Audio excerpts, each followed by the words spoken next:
Awesome. Well, thanks everyone for coming. Excited to have Sachin Rekhi here. He's going to be talking a bit about the style of product management. Sachin's been in Silicon Valley for a decade and plus now, has been through a startup founder, product lead at LinkedIn, has had a successful exit there, and is now working on a new venture called NoChoi, which is a content collaboration tool. And I would highly recommend you go check out his website, sachinrekhi.com. He's got dozens and dozens of essays about how to be a great product manager and how to succeed in Silicon Valley. But so yeah, with that, I'm excited to have him here to talk to us about the style of product management. I'll let you go. Awesome. Thank you. One last plug. If you have questions, so he's going to do about 45 minutes. And then if you have questions after, feel free to ping me on Slack if you're in an office outside of SF, and I can do some moderation. And then we can do some in-person questions here in SF. Thanks. All right, great. Excited to be here and talk about one of my favorite topics, the style of product management. Before we do that, let me just kind of talk a little bit more about myself. As Daniel mentioned, I'm the founder and CEO of a startup called NoteJoy, which is a collaborative notes app, not only for you as an individual, but also for teams. We have everyone from companies using it as kind of a team-based wiki, but also individuals using it as a Evernote alternative. So I'd encourage you to check it out. But before working on NoteJoy, I've worked in a variety of product roles at product companies, both large and small. Large companies like LinkedIn, where Daniel and I met, as well as other large companies like Microsoft, where I started my career, but also small startups. NoteJoy is actually my fourth startup that I've started. But I've done Anywhere.fm, Connected, and NoteJoy. And so I've seen product management both from the super scrappy small companies to super large companies. And one of the most interesting things that I've learned about product management is that the best product managers really spend 60% of their role on the substance of product management, and then 40% on the style of product management. So what do I mean by that? When we're talking about the substance of product management, what we're talking about is the hard skills. These are the things that you think of when you're thinking about product management. How do you do customer discovery really well? How do you conduct customer interviews in a way that's super successful? How do you do things like prioritize a roadmap, which we're doing all day long as product managers? How do we write a great spec? How do we actually derive insights from data? These are all the things that we think about as product leaders and product managers that we're doing on a day-to-day basis. And frankly, there's lots of literature that talks about this. Yet, the reality is the best product managers are not only doing all of this, but they're also spending 40% of their time on the style of product management. These are really the soft skills that really start to matter when you're a product manager. Product management is really a cross-functional leadership role. And so you're spending time on things like communication style and being super effective in communication. You're spending a lot of your time on influence while authority. We all know that none of the engineers and designers report to you, but you have to sort of lead this cross-functional team. And frankly, you spend time on things like executive management. And the best product managers realize that this is such a big part of the role that they spend nearly 40% of their time on this. What I've noticed is that a lot of product managers aren't there yet. They're not yet spending and investing heavily on the style component of product management. What happens when you don't invest in the style component? What's interesting about it is that it's not clear on the outset that that's actually what's happening, that that's what you're in fact not investing in. So I wanted to make it clear what it feels like when you're not investing there. So for example, when style isn't kind of a big part of your repertoire as a product manager, you might start to feel like, I spend all this time and I have all these great ideas, but they don't seem like they're appreciated by this organization. You might have feelings like, it feels like there's too many cooks in the kitchen when we're actually trying to get something done, and you're kind of dreading driving something to success within your organization because you feel that all the red tape you're going to have to go through. That's another symptom of lacking style in product management. And finally, you might start to feel like you just have this crazy consensus-driven organization, and it feels like you can never get anything done. And it turns out, while these are all independent truths and realities of your company, having more product management style is probably one of the most effective ways to combat any of these issues when you're working on product management. And so that's why I care so deeply about style. And that's why I wanted to spend kind of this evening and this afternoon, depending on where you are, talking a little bit more about it. I think it's an area of product management that we all know intuitively is important, but we're not really bringing enough rigor into how do we do this well. So I hope to bring some best practices on how to do this. All right, so we've talked about the importance of style. Now the question is, how do you actually improve your style? So, what's interesting about it is when you look at all those skills we talked about, whether it's executive management, communication style, influence while authority, one of the things I realized that kind of underlies all of them is sort of this idea that you need to be able to make a compelling argument. You have to be well-versed in this idea of how to be compelling as a product manager. And that's a skill that once you learn that, actually you can be really effective in a lot of aspects of the style elements of product management. And so what I want to talk about actually and go deep dive in is how do you actually make a compelling argument? So it sounds simple on the surface, but there's actually a lot that goes into this. So when I think about what makes a compelling argument, it's really a function of three things. First, it's the substance of your argument. This is what we're all used to. When you're about to make an argument with someone and you're trying to convince someone, you have the substance. These are the merits of your actual discussion and your argument. And we all do this part very well. It's the other two pieces that become really important. When you're thinking about that argument you're about to make and making a compelling argument, you want to think about the style of the argument. Not just what is the merits you're trying to argue, but how are you going to argue it? Ultimately, you also want to think about the target audience. Who is actually the stakeholders that you're ultimately speaking to? And what you ultimately need to do is match your style with the target audience that you're trying to convince. Your target audience could be peer engineers and designers that you're working with. It could be other executives that you're trying to convince. It could be cross-functional teams that you're trying to get on your side. These are your target audience. And what you want to figure out is what style is going to work most appropriately with them. The hard question is, how do you figure out what style works with which people? And this is where you kind of want to spend some time before you're about to walk into, say, a product review or a strategy review, and really sort of think about, okay, who can I talk to who's been successful at convincing, say, this executive about a given topic, and how can I learn from them about what styles of argument actually work most effectively with them? So that's the high-level framework of substance, style, and audience, and marrying the style you're going to use to the audience you're going after. But now the question is, what are these style elements? And so let's talk a little bit about style when it comes to an argument. So, I was actually inspired by this book back in college called The Elements of Style by Strunk and White. Anyone read it? Okay, so a few people have read it. There we go, got some hands over there internationally. And, it turns out for me, English was actually my second language. My first language was Hindi. And when I was in grade school, I kind of learned the grammar of English. And it was like one of these crazy things where, you learn the grammar and you kind of learn like, okay, these are the rules of English. But it wasn't until I went to college and read this book, Elements of Style, did I really feel like I grasped American English, which is kind of its own beast. And like that book was influential for me in thinking about how do you really get well-versed in the style of language. And so anyway, I was inspired by that book. So I ended up coming up with my own elements of style. But in this case, not about American English, but instead about making a compelling argument. And so we're going to talk about each of these 6 elements of style. But the part I wanted to mention is that this is by no means, this is not a comprehensive list of all the ways to make a comprehensive, compelling argument. There's plenty, dozens and dozens of ways to make a compelling argument. This is just 6 that have worked incredibly well for me in my career, and really to get you starting to think about how do you actually really put your time and effort into being compelling and thinking about the style elements. So you'll see the 6 here. We're going to go through each of these in detail to give you a sense of how you can leverage each of these techniques, these style techniques, to make a compelling argument. All right, the first we're going to talk about is framing. So the best way to think about framing is through the lens of a photographer. And so what photographers do all day long is spend time thinking about framing.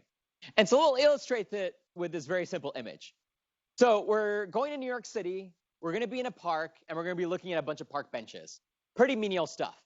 But what Jessica Reese has done in this photo here has framed what we're looking at. She has a very specific perspective she wants all of us to take away from these park benches in New York. You can see, for example, she's showing us the geometry of it, the circles in these park benches. She's showing us the infinite nature of it as these park benches keep going upon circle upon circle. And she's showing us beauty that we may not recognize if we were just there, looking at these park benches ourselves. What she's done is frame our perspective on a set of information and facts very convincingly. Here's another example. One way to look at this is like, okay, great, we're looking at an old bridge in New York City. But really, what this photographer has been able to do is paint the scene with a very compelling frame. And this idea is that, we're not just looking at an old bridge, we're looking at a couple of in love strolling through the park, having a moment together. And that's the power of framing. And so what's interesting about this is that it's not only a super successful technique that you can use as a photographer, but it's incredibly important as a product manager in your day-to-day work. You have the opportunity when you're making an argument to decide what the perspective that you want to share is and come up with a way to actually frame that discussion. So let me make this concrete with a very simple example. One of the scenarios that someone came to me with was, they're a product manager, they're focusing on really trying to drive results. And what they're finding is that their team was very incremental in nature. They kind of did these quick wins upon quick win, and they weren't really doing super innovative, ambitious stuff. And the criticism they constantly got when they took this to leadership was that, oh, that's super risky. I don't know if we want to take those risky bets. So one technique you can use is to reframe risk as ambition. That instead, if you can cast this in a story as, hey, don't we want to be ambitious? Don't we want to strive for these super successful, innovative solutions? Hey, that's going to require risk. And we're not going to deny the risk. We're going to manage that risk very effectively. But risk is part of the nature of being ambitious. And so you're sort of reframing risk as ambition. So that's a small example of how you can use framing to really change the nature of your argument. All right, so that's a quick kind of look at framing. Now let's look at social proof. So social proof is a technique, frankly, that all of us as product managers, frankly, use every day when we're designing products. We all know that if we can convince a customer to use our product by virtue of other people that are using our product or signals of other people enjoying our product, that's always a super successful way to be successful in getting people to use your product. It turns out that same technique is equally valuable and useful, not only when you're trying to get people to use your product, but when you're trying to get people to buy into your argument. So let's talk about what this might look like. Let's say you've recently joined a product organization and you're really still getting your footing there. You haven't really established a successful credibility or reputation of your own. Well, it turns out there's probably other people in the organization that have been there a while that have strong reputations or credibility with senior leadership, and maybe you're trying to get a project greenlit. One technique you can use in terms of social proof is actually finding that person that already has strong reputation or credibility within the organization, convincing them of your argument, and then using them as social proof, saying that they're both on board with your idea, or also having them champion your idea with the executives or whoever you're trying to convince. And so that's one example of social proof that you can use in product management. Another one is collective wisdom, which is just another type of social proof.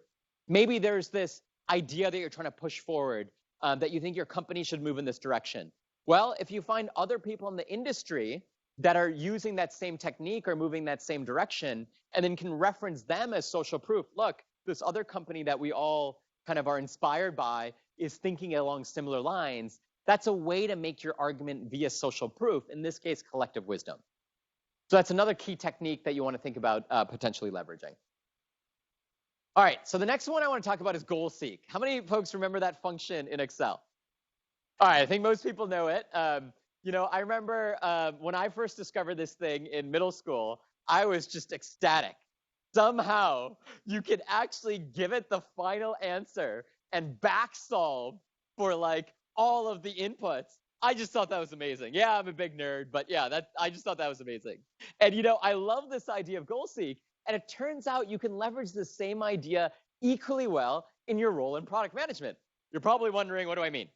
So what I mean by this is every executive in a company has a set of initiatives that they're focused on. Maybe they publish their own OKRs or their annual goals or their annual priorities. And it's clear that that's a key focus area for them.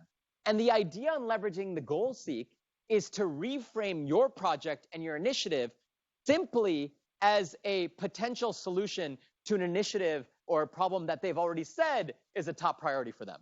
And in this way, what you're doing is you're really reshaping your project and saying, hey, I just want to do this because I'm trying to help you executives solve for your top priorities. Here is a potential solve for your top priorities. And so you're like actually reframing it based on goal seeking to an initiative that you already know they care about. And it sounds so simple, but this stuff works. I remember at LinkedIn, one of the projects I worked on, I was leading product for Sales Navigator, our tool for sales professionals. And we had built this entire narrative around how Sales Navigator is all about social selling, helping you leverage social media effectively to sell more effectively. Well, we were going to this customer, and we found out that this customer had this own initiative there. It's called Project Blue. And it was this sales efficiency initiative that they were super excited about. And it turns out, what did we do? We threw out our deck, we rewrote it from scratch, and we talked about Sales Navigator as being a key component of Project Blue.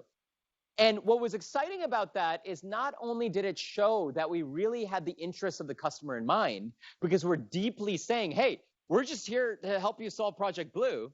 And it showed we cared and understood their problems in a deep way. But what was fascinating about that is not only did we sell the client, but then when they ultimately ended up rolling it out, they just kept sharing this deck internally. And everyone's like, oh, this isn't just some vendor called Sales Navigator. This is the Project Blue tool that we're supposed to be using because our CEO is excited about this initiative.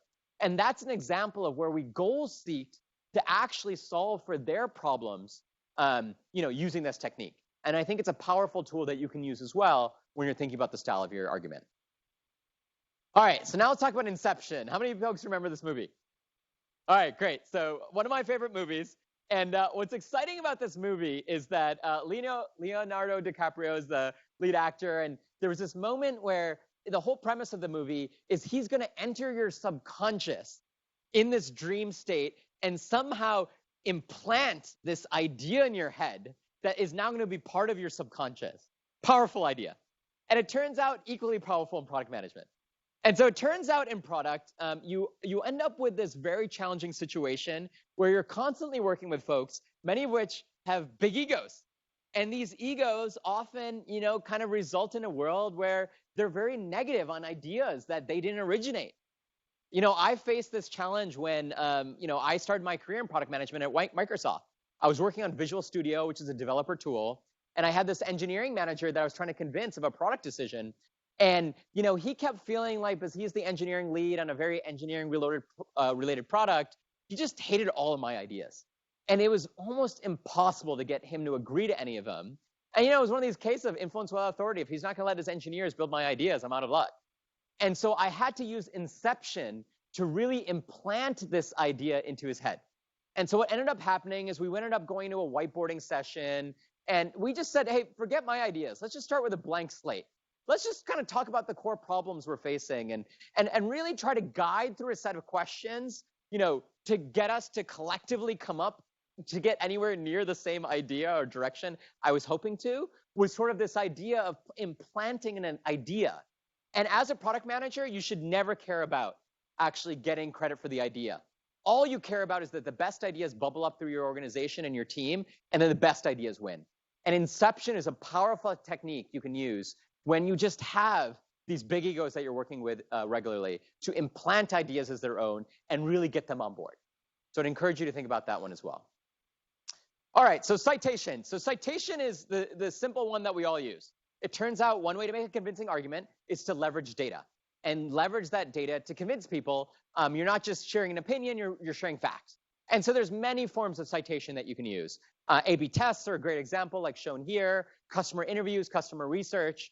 This, I think, is played out fairly well. The thing I'd say here about citation that's really important is to match the form of citation that you're using with your target audience. You might find, for example, some people are really convinced by research studies. You might find some people are super skeptical of anecdotal interviews because it turns out they just think you talk to, even if you talk to 50 people, how representative is that? You should know that before you're making an argument with that kind of argument. You might, in fact, find that actually what's more moving than an A/B test is a customer narrative, a customer story, where you bring to life a very specific customer and share it with that person. And to the extent that you understand the motivations and the backgrounds and the personality of the people you're trying to convince, then you can figure out the right form of citation that you want to use to be really successful. And I think that's the skill here that's more than just dropping in A/B test results or some interview facts. All right, so narration. This is another key one. How many people remember Up, the movie?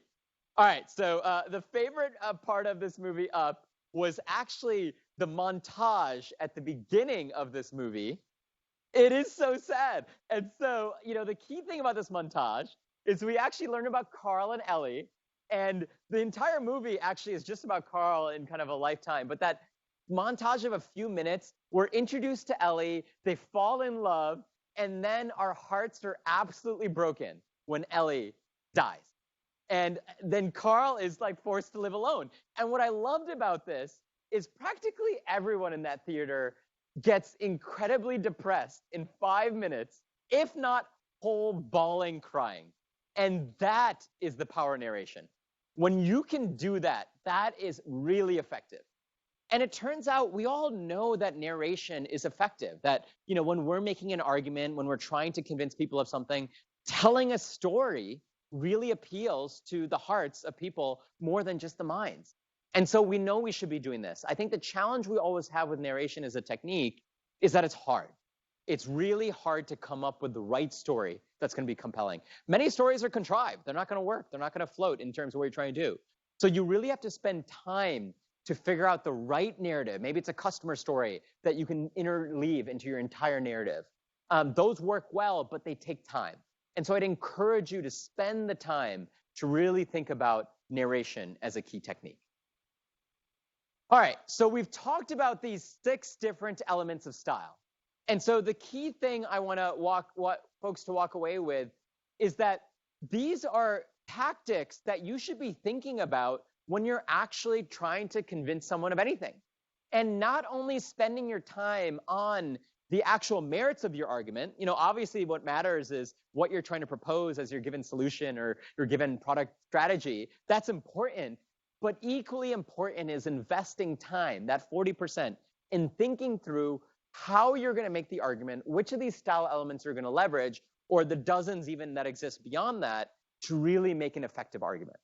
And so that becomes super important. And it's one of these things where when you're doing this well, I remember, we'd constantly at LinkedIn, do executive presentations on Sales Navigator. I'd be working very closely with my team, and we'd not only be going over the slides, we'd be talking about which style technique we're using.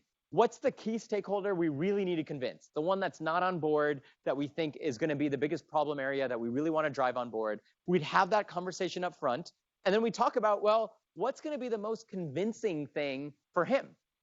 And so this is the key piece you want to be thinking about when you're thinking about the elements of style. So it turns out closely related to making a compelling argument is this idea that not only when you're doing style well are you focused on making a compelling argument, but actually you have to be pretty effective at product debates. One of the things that we do all day long as product leaders or anyone working really in an organization is to debate with our engineering and design peers, with cross-functional product managers or cross-functional teams we're working with, or executives in general. And it turns out that this key technique of debating well is equally important for doing style well. And so the reality is when a product debate is successful, the best product debates actually help refine our solution. Hopefully they get us to a better state in terms of where our thinking is.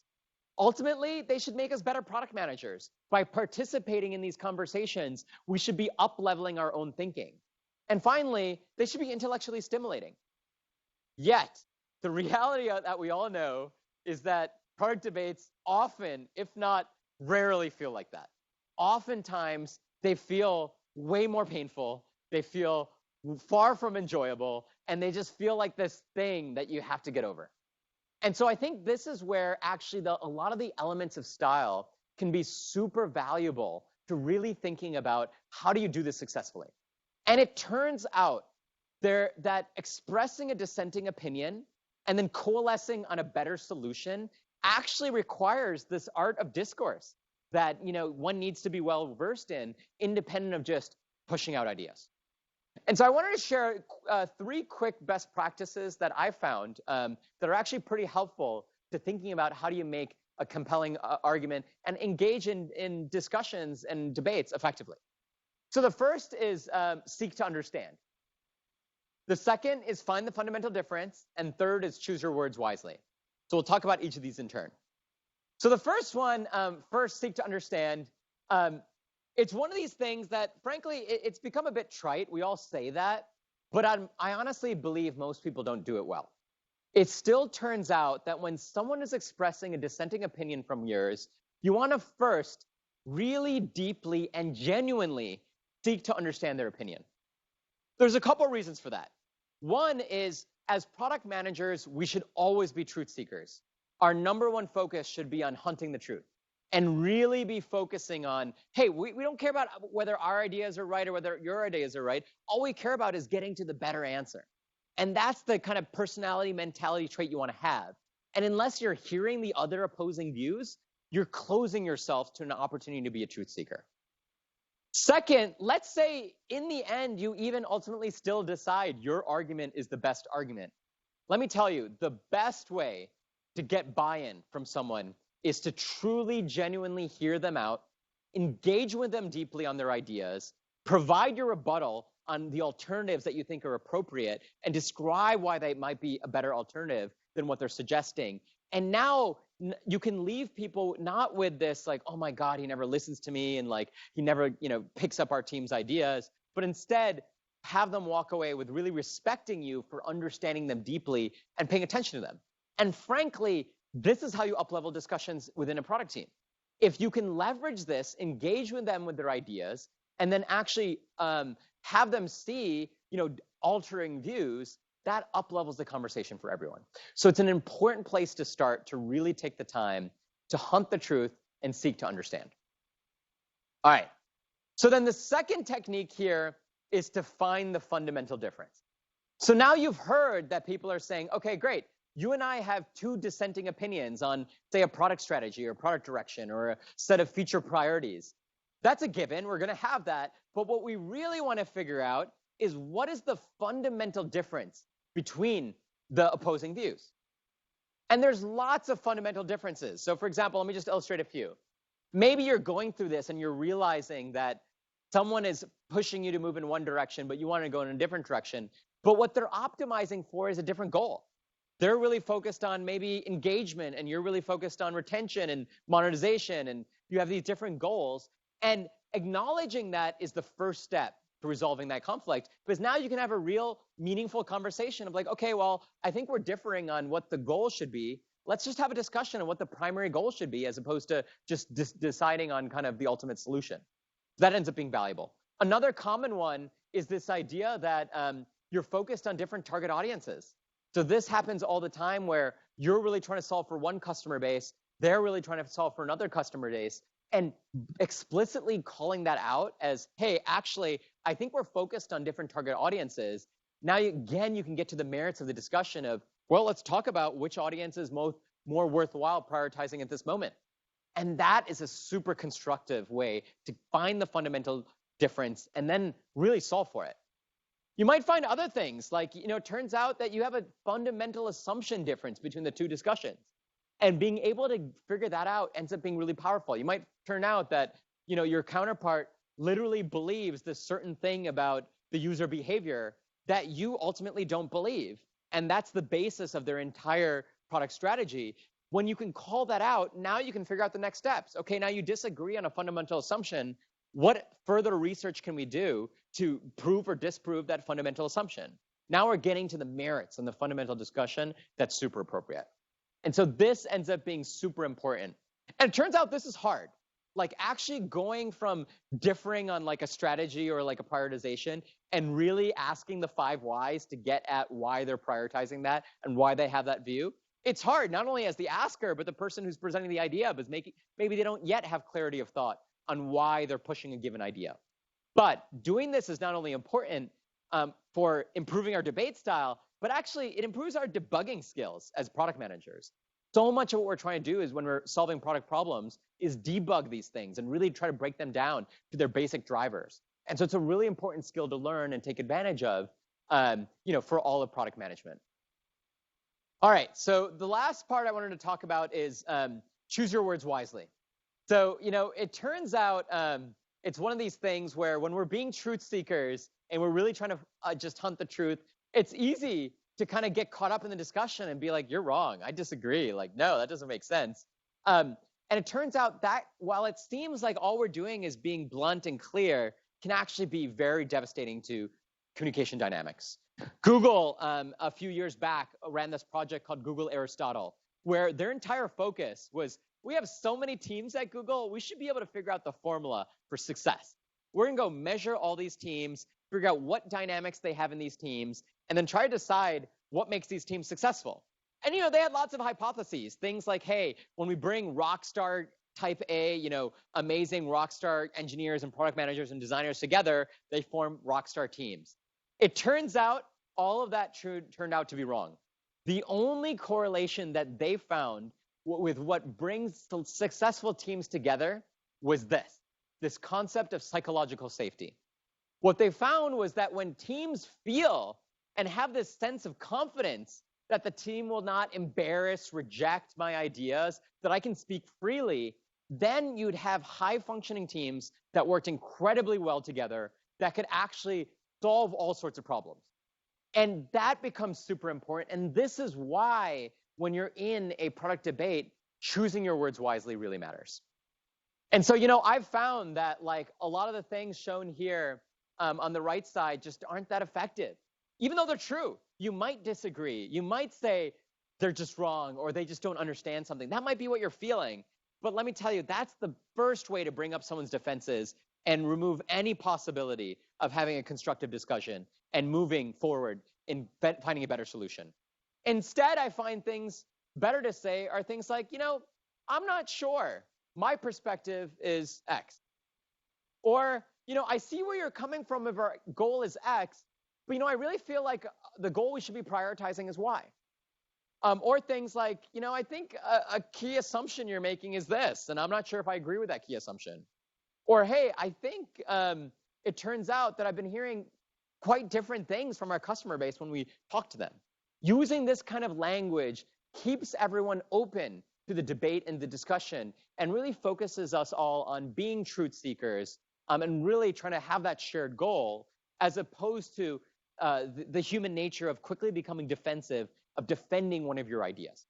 And so I think it becomes super important to really think about this idea of how do you actually keep the discourse at a level that keeps our discussions good.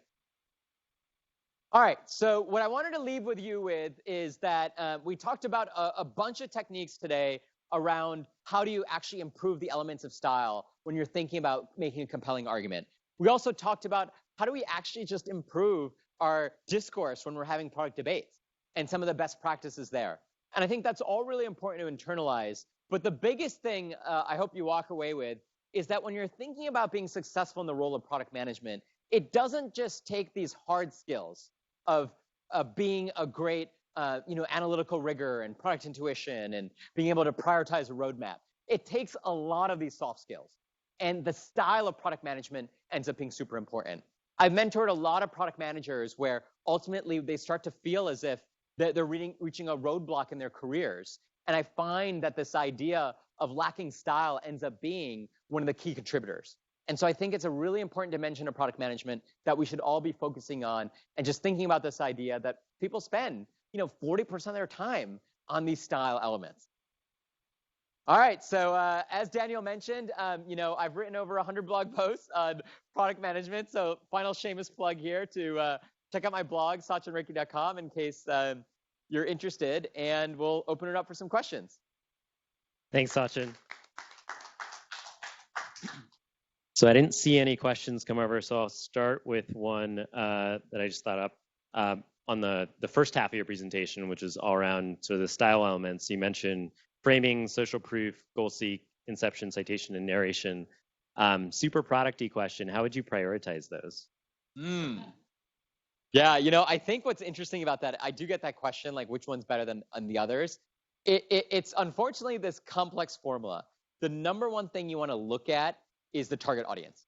And I've seen this happen in so many times where I've made incredibly successful arguments with people based on data, and then it's fell completely flat on someone else who just didn't buy the data. Either they weren't a data motivated executive, or it turned out they just didn't believe the techniques we were using for gathering the data, and then it just fell flat.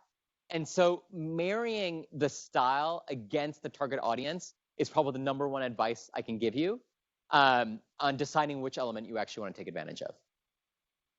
I feel like I've seen like a lot of successful teams sort of stumble upon a lot of the I guess lessons you shared in the second half of the presentation around engaging in effective debates just through working together over time. Mm-hmm. I think it's interesting you didn't like one thing you didn't touch on was just like sort of the norms that are built through relationships of people working together over time. Can you talk a bit about like how I guess how like a new team might use some of this framework to sort of get on the same page about how to have those discussions, and then maybe how like a more experienced team that's maybe been working together for some time could use it? Yeah, that's a great question. I think when you're first really starting to work on a new project, the great opportunity you have is to really set some ground rules. And it's actually easy when you're getting started on a project to be like, hey guys, okay, we're going to start on this project. We're bringing together a V team of people across the company to work on it. Let's just think about our working style for a moment before we kind of jump into really the weeds of just getting the work done. And I think what's useful there is to really kind of just set some ground rules for these discussions. And I think it's easy, even if you just put up those 3 techniques, it doesn't have to be a long list, but once you have some ground rules, what becomes easy is for anyone to chime in and to be a moderator. Like, hey man, like I don't think Daniel finished his argument. Let's make sure we hear him out before we kind of jump into it. Or it lets other people in the discussion be like, I see your guys are differing, but I think the different an assumption you're making is X. So I think establishing ground rules ends up being super important. I think the other technique that like early in my career I underinvested in, which ultimately became something I spent a lot of time focusing on, is just building rapport and relationships with the people that you're working with on a day-to-day basis becomes incredibly important. I remember I used to underinvest in things like morale events and like all that kind of stuff, but it turns out when you have a personal connection and relationship with someone, you far better understand where they're coming from, and you're far more amenable to having a constructive conversation as opposed to thinking they just don't get it. So I think it's like one of these things that teams actually end up being pretty good about running the events. But I think, I'd encourage you as product leaders and product managers, when you're spending time with people at these events, try to build a deep connection, not just go and engage, but like try to learn something personal about them. And it goes a long way to them ultimately giving you the benefit of the doubt when you're having a conversation. So I think that's key as well. Oh, but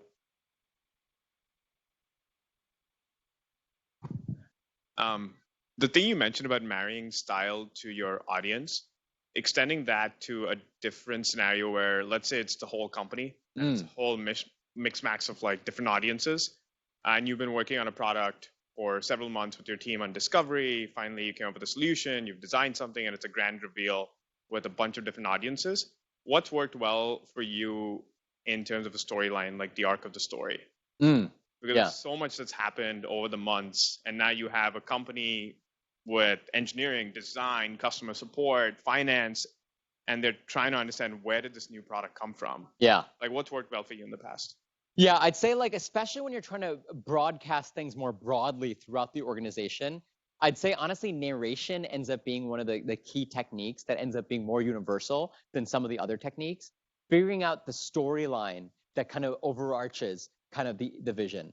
And I think sometimes this can be difficult, right? Because you think about how you ultimately came up with the solution, and you're like, well, there isn't a clean story here that like lends itself to this amazing storyline. But it turns out maybe there was, hundreds of customer interviews, but there was one that really stuck out that might have been kind of the beginning genesis of things coalescing around it. And even if you went on for months to kind of debate like which direction to go, but you ultimately decided on it, that gem or germ of an idea could be the basis of an overarching narration as the style technique. So I think for broadcast, especially company-wide, that ends up being really important. The other thing I'd say is that, you have the opportunity to use multiple style techniques in a given presentation. I would actually employ multiple, not only look at maybe the storyline, but thinking about some people are going to want to see the data and be convinced by it. Maybe you tap into customer quotes or customer testimonials or any kind of research stats and think about how do you drop those in here in addition to whatnot. So I'd probably pick 2 or 3 that you can actually incorporate in the overall presentation. I would certainly not try to get them all, because that's certainly a recipe for disaster. But to appeal to a broader audience, it can be beneficial to use multiple.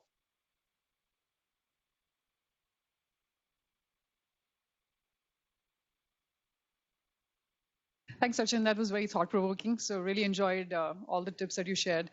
I've just had a slightly different perspective on what you mentioned about the way the conversation goes when you have different takes, like versus I disagree and all of that.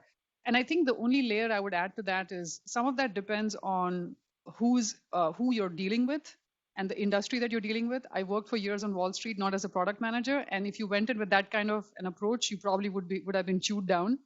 I also, been in the Women in Product conferences, and some women get a negative feedback because you come across as very passive. If you come, so I just wanted to layer that some of that depends on the context and who you're interacting with. But otherwise, I totally agree. Like that can lead to situations when people don't really interact well with each other. So wanted to see what your take on that was. Yeah, I mean, I think again with the product debates, it turns out you do have to match the style with the people that you're working with. And I think that becomes really important. The key thing I'd mention is that the language I'm showing here, I don't think this is soft at all. In certain cases, especially when you're calling out your very specific concrete difference. So when you're getting into the, turns out your assumption is this and my assumption is Y, you're getting some clarity into the differences. And I think that becomes super important to make sure that your argument has a clear difference and rationale behind it. I think when you do that successfully, it can actually come off as a stronger argument because you're getting into the weeds of it. But I do think that's fair. You do have to match it with the group of people that you're with.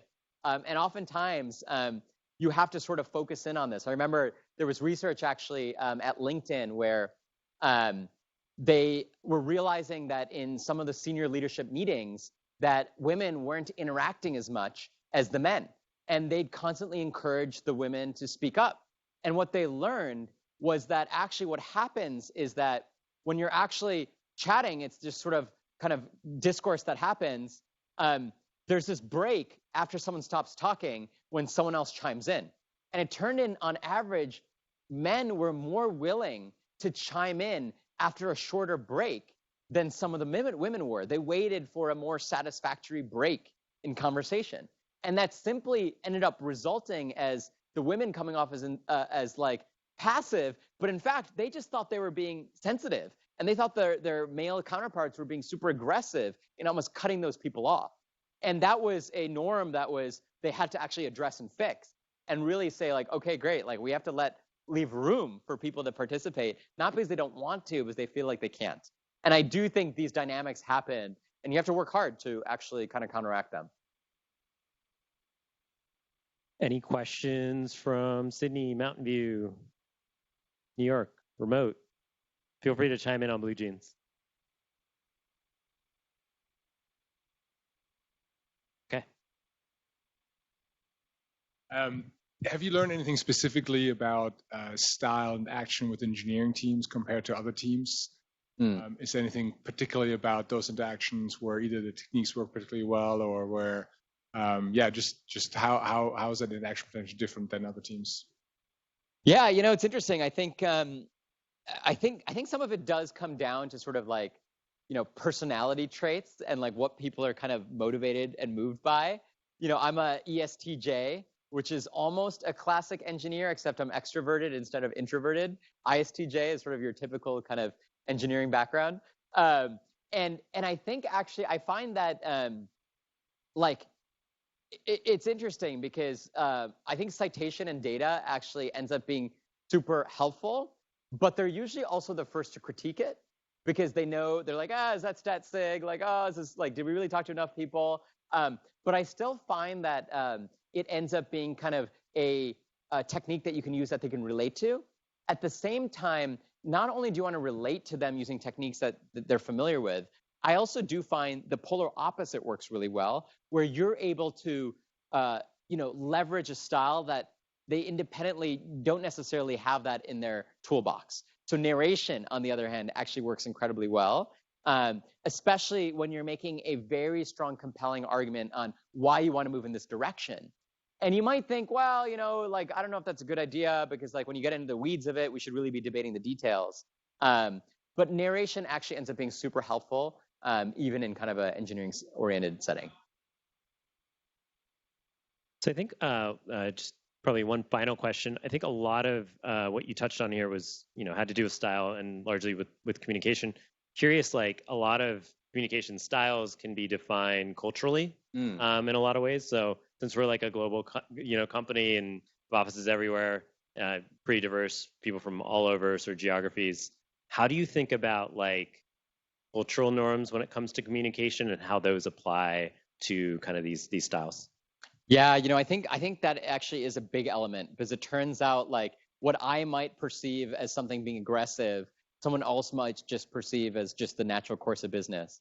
I think there's a couple things. I do think, actually having someone kind of agree to be a facilitator in conversations is super helpful. So when you're having a product discussion, kind of having at least an informal person who's facilitating that sort of is looking out for these things ends up being helpful, because it at least allows them to allow other people to chime in when they feel like they might not being heard.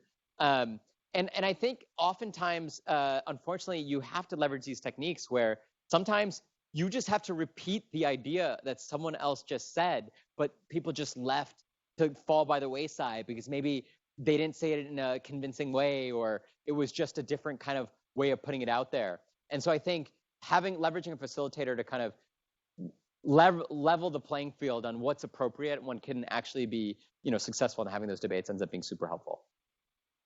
Any other questions?